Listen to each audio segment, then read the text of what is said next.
What's up, witches? It's Witchangelnekora, and welcome back to Hiveswap Friendsim. Well, I got some good news and bad news. Good news is, this is volume 17. It's got two of the most badass chicks I've ever seen on the Steam page. But bad news is, this is the second to last episode of Friendsim for now. Because I bet you when the next troll call hits, and we get the entire troll call, we're going to have another round of Friendsim.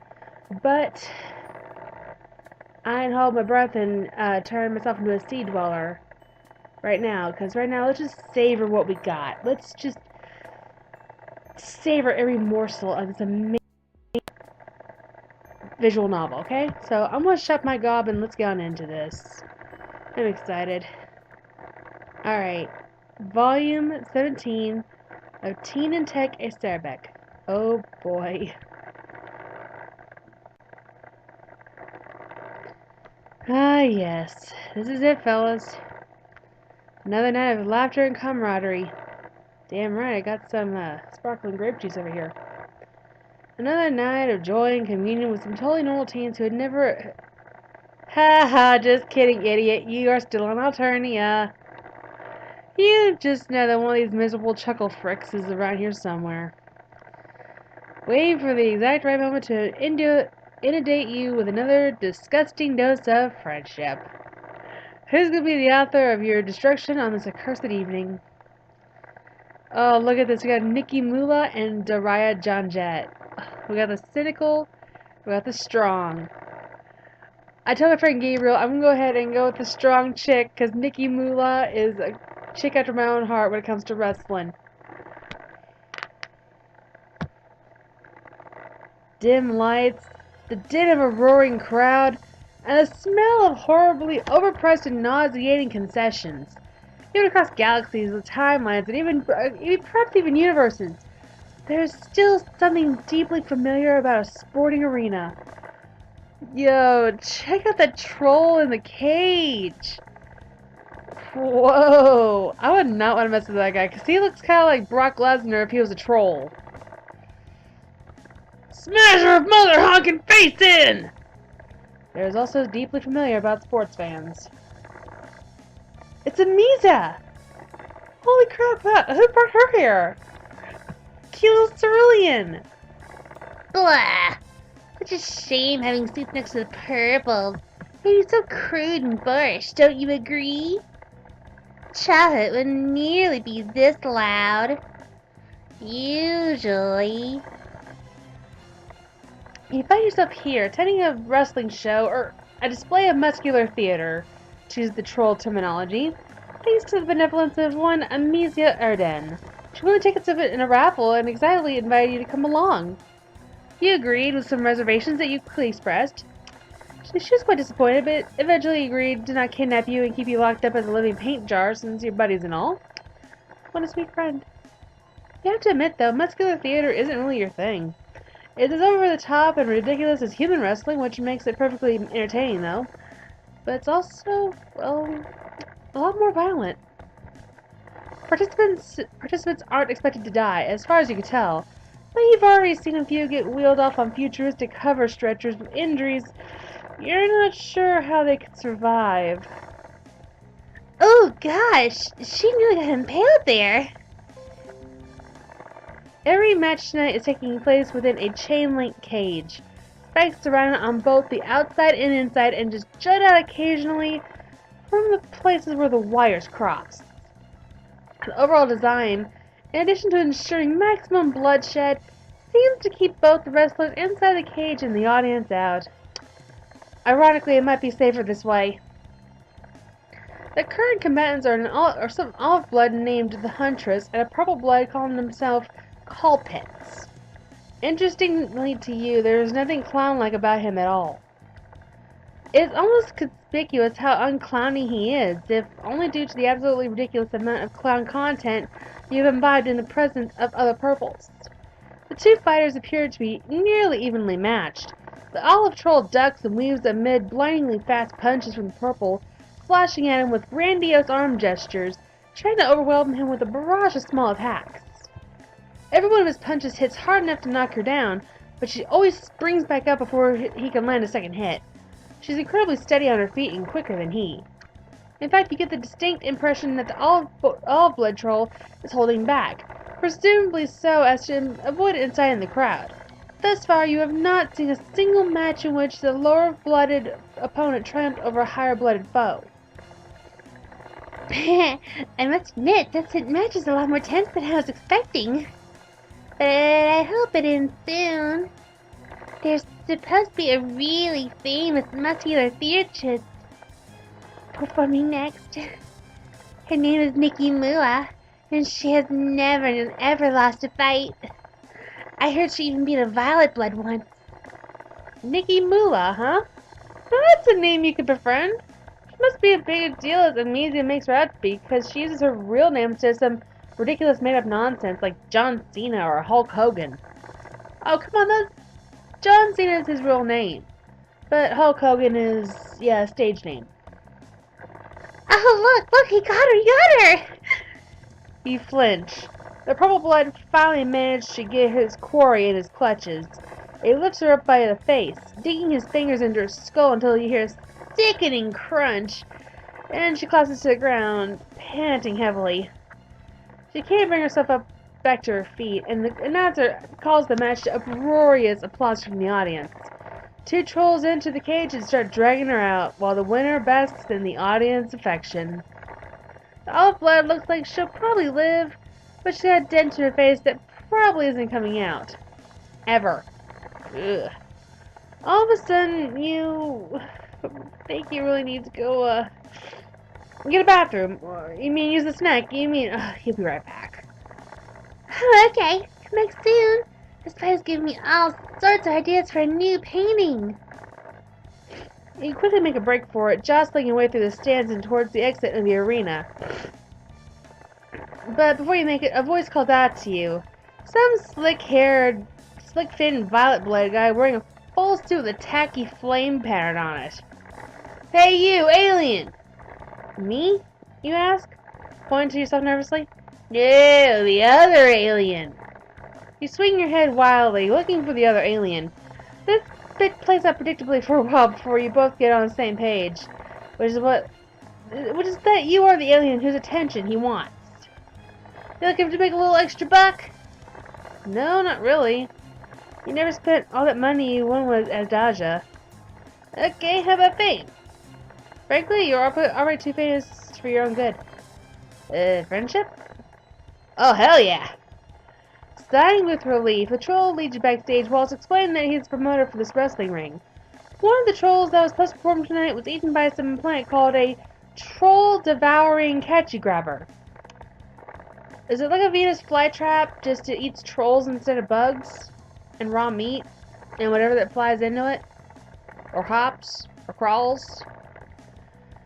As such, famed muscular theatrist Nihkee Moolah has been left with nobody to fight. You will be that nobody or somebody.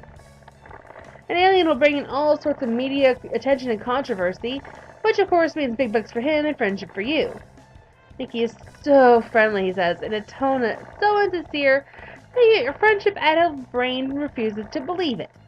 It's okay, you meant worse. Yo, check her out! What the hell is she lifting? Dude, just whoa! If she was like able to be in an actual wrestling ring down here on Earth, she would pummel people down here. Not only that, she's got one leg, muscles bigger than my head, and a look that says, "You mess with me, I'll bite your head off." Wow. He takes you into a back room which seems to be full of performers waiting for their turn on stage. There are all sorts of trolls here, muscular and sweat-soaked, blue-blooded more often than not. One troll in particular stands out to you, from her severe expression to that softly pulsating robotic leg to the fact that she's the only troll with a fully illustrated sprite. Great meta thingy right there. She's currently doing bicep curls with a set of spiked weights, huffing with exertion. When the promoter approaches, she looks up with a scowl. I'm busy. Whoa, check out those fangs! Man, I'd love to cosplay her someday if I ever had those kind of arms. He begins to explain that he brought a new challenger for her to face, but she cuts him off and stands up. She isn't as tall as you expected, but damn if she isn't dense, packing more brawn than any other troll you've met. Do you want to know what happens, sister, to people who disturb my preparations? Do you want to experience the bone-crushing, torso-shattering impact of these ladies right here? She flexes. God, those muscles are huge. The promoter tells her that she doesn't really need to keep up the act because there's no cameras back here. She gives him a stern look which distinctly suggests that she has never dropped kayfabe in her life and has no intention of starting now. Kayfabe, which means an act. In other words, her persona. There's your wrestling tip number 1, because there's going to be a lot of wrestling facts, I guess. Make it quick. The promoter makes it quick. So let me get this straight. You expect me, to perform with this thing? She seems less than impressed, but she don't find reasonable. Magnificent like the sight, you don't really look like the wrestling type. Don't you dare insult me, sister! I'd rather you pulled a Rusty from the audience than subjected me to this humiliation. In other words, pulled a Rust Blood from the crowd and basically have its butt kicked. Oh, but you're more than just an audience member. Frail though you may be, you have the heart and soul of a wrestler. You have long, much longer than 5 minutes, you thoroughly assure her, waited for an opening such as this, to reveal your true passion to the world, to come alive on stage and grapple and tumble with the best of them. For eons you have thirsted for the chance to sing the song of sinew, the hymn of heft, the melody of muscle. Would that be blessed by the opportunity to live the life of the athlete? Performs alongside your hero to show the world that you, too, love to do the muscly thing. That you might just... Okay, I get it. She glances over at the promoter and then back to you. It does seem surprisingly articulate for a lesser being. But is it ready? For a butt-clenching, flesh-abrading, knuckle-blistering, muscle-rippling smackdown from uptown? Yes. You nod your head confidently. Blister my knuckles and abrade my flesh, you say. Let's get the smackdown started. You got guts, at least. She turns to the promoter and gives him a curt nod. The match is on. Then she turns back to you. Now, sister, we need to discuss the show. I will make all the decisions. You will respond adequately to the storyline I present. It'll be thus. The alien invader challenges me in an exhibition match to topple the matriarchy. They fight valiantly and show an entertaining display of strength. But in the end, as it is right and proper, the nobler hue of the hemo spectrum prevails again! Holy shista. Her biceps. I can't get over that. She starts flexing and showing off for an imaginary audience before turning back to you. Any questions, sister? First, yes, actually, you do have a couple questions. First, will you die? No! Unless you're particularly disgustingly weak. In which case, maybe! Such is the risk we take, we who indulge in the most noble and dignified of sports. I was willing to give up my leg for the craft. Is your life such a heavy price to pay for a tale that will transcend us and be remembered in the annals of muscular history? Is it, sister? Well, it's rhetorical. Right. Secondly, when she says exhibition match, it's a muscular theater term, referring to a match staged for entertainment that does not affect one's ranking on the flex ladder. We will not be sparring in the nude. Such glorious displays of raw, chiseled physique are reserved for the intergalactic Trolympics. No, yeah, you got that. Mostly you were wondering if it was like meant the loser's head being exhibited on a pike or some other bloodthirsty nonsense. Do not denigrate this noble sport with claims of savagery. Thirdly, you're getting the sense that she's gonna be playing the heel, yeah? Heel. Wrestling term number 2. Means bad guy. In other words, total asshole. The what? To explain that in your own cultural equivalent of muscular theater, performers generally fall into the category of face and heel, where the face is the rule-abiding and sympathetic figure and the audience is meant to root for, whereas the heel takes on a more aggressive and unlikable personality. What part of my personality is unlikable? Do you dare suggest, sister, that the audience will be roaring in thunderous applause and admiration as I conquer yet another pitiful foe? You tell her, you know what, she can be both the face and the heel, and you'll just be subjugated under my heel. I love her. She is my favorite blue blood next to Amnesia. Can I hang out with this chick? I really do. Yes, exactly. Hey Moolah, chatting time's over. You're up. She jerks her head back at you and silently marches out of the room. You begin to follow and the promoter directs you to your entrance to the other side of the arena. You wait nervously for your cue to enter. Well, folks, we've had some technical difficulties, but here comes the match you've all been waiting for. Sorry, I had to sit up. My arm was falling asleep. Wearing the belt of champions and a leg of her own design, she's ready to gut the competition. A paragon of power, a lady of legwork, a true blue ruffian annihilator in the making. Clap those hands together and activate your screech cavities. It's Nihkee MOOLAH! Nihkee approaches the cage to thunderous applause, raising her arms and soaking in all the praise. She flexes and poses as the audience throws glasses of milk at her, which shatter uselessly around her steely frame. This appears to be a common ritual for her. Okay, Rule 34 artists, do not make this dirty. This is a family-friendly channel. Weirdos. She steps through one of the cage doors and is slammed shut behind her, locked and tight. With her arms crossed and her teeth firmly gritted, she awaits you. As the announcer begins a new intro speech, you step forward. In the other corner, frail in stature, weakened knees, wearing a perpetual look of befuddlement, we have some messed up low-blood alien. Oh, that's just messed up, man. Wouldn't you please give me like a better intro? You suck. How's this absurd mockery of life not been cold yet? Perhaps only so fate can lead him into the thrashing of the bloodthirsty hands and barbed foot of the grand Nihkee.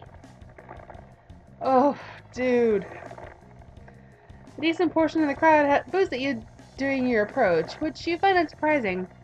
You have to dodge a hail of old boots and rotten fruit. Someone throws an entire piano at you. Who brings a piano to a wrestling match? Relatively unfazed, you enter the ring and hear the door close behind you. So, you come here, alien, to prove your kind superior to the unbreakable, unstoppable troll species. Yeah, you shout, your kind is so superior to trolls. And you, their emissary. Does this creature look superior to you, my theater enthusiasts? She turns to the audience, throwing out a hand gesture to you. They boo. Is this sorry specimen its best plan to get offer? More boos. You kind of that you came more prepared to tackle the Mightyarchy? Yeah, that. So you claim to be prepared, but are you prepared to face these 24-inch slither noodles? Yikes. She's definitely taking on the Hulk Hogan persona here. She flexes her so hard the announcer's sleeves explode. Ouch. So be it. I'll crush you in a single blow. You're expecting a referee to start the match, but then it occurs to you that there is no referee. Somewhere in the distance a bullhorn sounds, which is apparently the signal to begin. Without taking her eyes off you, Nihkee grabs the cage wall behind her and hoists herself up effortlessly, scaling it in reverse until she reaches the top. The announcer is screaming something about this move being called a spiky Nihkee. Oof. That means she's going to drop her leg on me with that spiked prosthetic leg. Once she finishes her ascension, Nihkee deftly leaps from the edge of the cage and spins around towards you. Her body twists and rises in multiple blindingly fast flips before her robotic legs come slashing at you. You spend quite some time admiring her dazzling form before it occurs to you that you should probably move. You duck and roll forwards, feeling the point of her leg just barely graze your scalp. The announcer shouts, "First blood!" as you feel the light trickle back down the back of your neck. This is not a first blood match, you ding-dong. Some of the members of the crowd are booing, presumably because they notice the color of your blood. Between the neon lighting and the distance, they probably just think it's rust-colored and not a mutant red. So at least you have that going for you. What you don't have going for you is time to think about your next move, because Nihkee pivots on her heel and charges at you. This time she's going for a more theatric throw. Two powerful hands grab you and lift you over her shoulder, where you nearly gore yourself on one of her horns in your struggle to escape. You plant two hands on her back and push hard, and you are delighted to find that her grip loosens, and you go tumbling over her back, landing with a clumsy stagger on your feet. You're not sure if she'll let you get away with that one for the sake of the show, or if it just slipped out of her sweat-soaked palms, but you're going to charitably assume the former. She turns to face you, grunting and baring her fangs. She charges, bringing back a fist and then sending it barreling towards your fragile human nose. You leap out of the way, only narrowly dodging it. All you've done is avoid me, coward! Where's your killer instinct? Do I scare you? Are you loath to face my true, blue, muscle-bound beauty? You take this as your cue to attack. And instead, you run full tilt away from her. There's fear carrying you, I swear. Fool! There's no running or hiding from Nihkee Moolah! Stand and fight! She sprints towards you as you flee. The crowd is on tenterhooks. Nobody knows what you're doing, but at least all of you. But you're thinking you pull something cool out of this. You leap at the cage wall, barely dodging the spikes that line it, and use the slight amount of giving that the chain link wires to springboard you off. With an exuberant grin, you go flying towards her. Arm held up for a classic clothesline maneuver, but then you collide with her own arm and whop! When you wake up, you're lying on what appears to be an exercise mat. Feel a telltale throbbing sensation in your face that indicates a black eye. The rest of you thankfully doesn't feel particularly hurt. Wait, am I in her dressing room? Or at least her training room, which looks like more of a torture chamber? Nearby you can hear the huff and puff of exertion. You glance over and spot Nihkee training on one of those leg press machines you always saw in gyms but never had the courage to attempt to use. She's wearing an exercise outfit which, despite its vastly different purpose, is almost exactly like the outfit she wore in the ring. It has all the functions a fitness aficionado would want. It's loose, it's breathable, and the artist don't have to draw a second set of sprites for it. Meta part number 2. As soon as she notices you're awake, she tries to speak to you. She doesn't even stop her workout. You're finally awake, sister. Welcome to my hive. This is your hive? Where do you sleep? Where's your recuperacoon? And how are you not able to be impaled on those spikes over there? Ouch. I have spent so much time. So much. Precious, valuable time. Waiting for you to open your eyes. Oh god, how long have you been out? About 40 minutes. Ooh, that's not so bad, is it? Perhaps, but only when compared to your abysmal performance in the ring. To be knocked out cold by your own attack. Wretched! I am an impossible foe to conquer, and yet even a Rusty has towed it longer than the realm of Mortal Kombat. You are weak, sister! Offensively so! She slams her foot forward with such velocity the weight on the leg goes flying off and leaves a dent in the floor. Grunting, she stands and takes a long swig from a bottle, and then approaches you with fire in her eyes. What do you have to say for yourself? You scuttle backwards, bringing only a sheepish smile. You're sorry, you guess? I didn't bring you here for apologies. I brought you here to see your heart ignite with the will to improve. You are not a worthless being. You have a flair for the theatrics, appreciation of the sport, and a shining soul, filled of only the most intractable determination. You could be so much more than you are, sister. I can make you so much more. Cast your gaze around you and behold, the Bronesium! Wow. You immediately cast that gaze around. This room is massive and littered with training equipment as far as the eye can see. Much of it resembles exercise machines like the one you had in gyms back on Earth. There's plenty more that looks far more alien and deadly.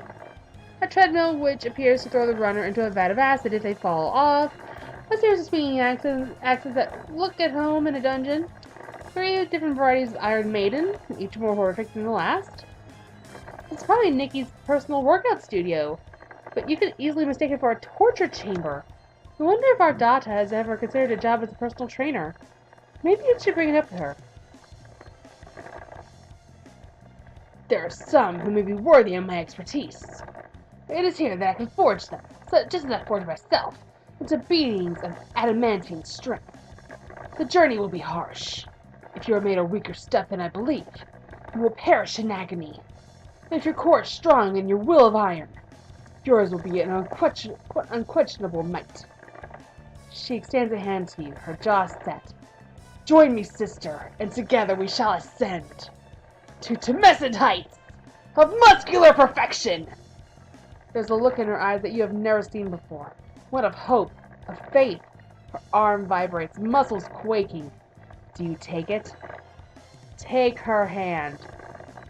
You take her hand, staring into those hopeful eyes. Oh, to see that deep sapphire blue filled with a glow of friendship. She squeezes your hand so tightly you could feel your fingers fracturing. Excellent! I knew you had the spark.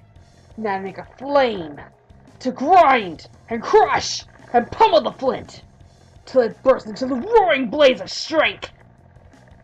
Today I shall begin by testing your limits. Come. She leads you to the treadmill and the deep bubbling pit of acid directly behind it. You nervously step on. We're going to measure your speed and stamina.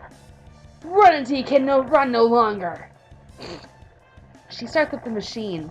She gives you a nice breezy jogging pace at first, but then the treads quickly begin to wear away at a blindingly fast rate. You're sprinting as hard as you can to keep up, holding desperately onto the arms of the treadmill. Come on, sister, grit your teeth. Put some thrust sinew into it. If you're not evacuating by your acid tract by the time you're done, you aren't trying hard enough. Sweat beads on your forehead as you push your legs to the limit, running like you're being chased by an angry drone. Your feet must be blurring like Sonic the frickin' Hedgehog by now. The treads are moving ever faster, and you can almost feel yourself slipping. Got to hold. You lose your grip and go flying backwards, narrowly grasping onto the edge of the pit and dangling into it, your toes singed by the acid. Ouch! You hoist yourself up over the edge and roll to the side, hissing. Nihkee stands over you, her clicking her tongue. Top speed, 12 miles an hour. That's good, right? For a bronze blood. Next test. She takes you from machine to machine in quick succession, each time commenting on your skill level. Your biceps are as terrible as Rusty's, your lungs are gold at best, your legs an unexpected cerulean, all while taunting you, encouraging you to push yourself further. The desiccated corpse of my ancestor could do better than this! You struggle to deadlift a giant barbell made of dead monster skulls. Are you going to eject dismay fluid all night long, or are you going to woman up? You go toe-to-toe with a punching bag that shoots sonic blasts at you whenever you hit it. Shape up, or get ejected on the nearest solar execution barge! You sob as she forces you to do 30 minutes of freeform jazzercise. Your jazz hands are terrible! By the time an hour is up, you're panting and huffing, desperate for a break. Nihkee finally relents. Your reward for staying alive thus far. Stay hydrated, sister. She tosses you one of those protein shaker balls that gym buffs are always chugging from. You regard the mixture within curiously for a moment before throwing caution to the wind and gulping some down. When has imbibing alien substances ever hurt you before? but when the flavor hits your taste bud, you almost retch. Is this Gatorade mixed with milk? Nutritious and delicious. You keep chugging it. You need the liquids, foul though they may be. Alright, lactose break over. Let's continue. She leads you to one of those Iron Maidens. This one doesn't actually look spiked. It just has a blunt, bumpy surface on the inside. Get in. What? Get in, sister! You reluctantly step inside the Iron Maiden and the doors clamp shut around you. This thing is far, far too tight for you, and the bumps are squeezing into you from all sides, threatening to squeeze you away into nothing. You groan and push back against the walls, desperately trying to keep them from crushing you into a little human waffle. Just when you think your strength is about to give out, the Iron Maiden opens.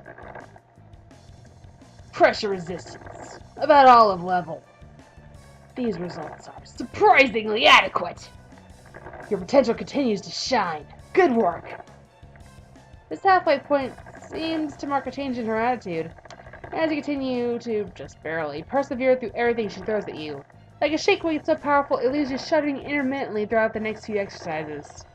Keep steady, sister! Don't lose heart on me now! A rowing machine that dashes you with boiling water if you can't keep up the pace.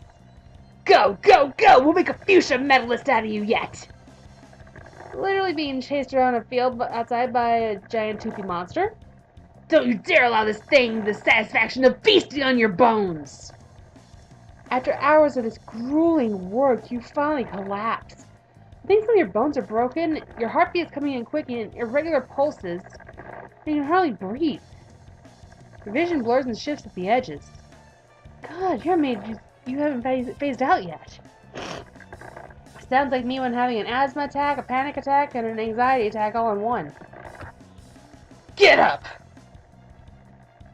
Glance weakly up at Nihkee, expecting her to be looking down at you with disdain, but instead you see her crouching down and offering you her hand, wearing a smile. You take her hand and she pulls you up to your feet. The look on her face now resembles pride, and when she claps a palm down on your shoulder, it only kinda hurts.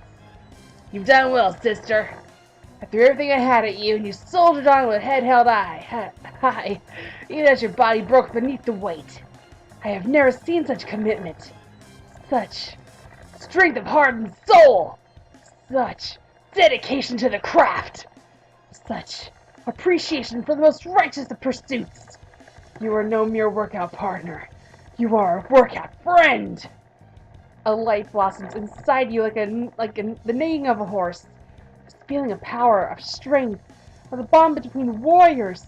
This is real and true, and this light will never, ever leave you. Also, I just noticed that the train dummy over here is literally Equius. As you bask here in the satisfied and sweaty glow of a good workout, you realize that planets, universes, dimensions, realities, powers, principalities, and cosmos may come and go, but being swole as frick is forever. Check it. We even got to hold the title belt. Nice. Well, that was Nihkee's route of the Friendsim, and I was just pouring myself some sparkling cranberry juice in victory of completing Nihkee's route. I've been waiting to complete Nihkee's half of the Friendsim for a long time, ever since she was released on the Troll Call, because she is badass. She's literally a combination of the fabulous Moolah mixed with current WWE SmackDown Women's Champion Becky Lynch.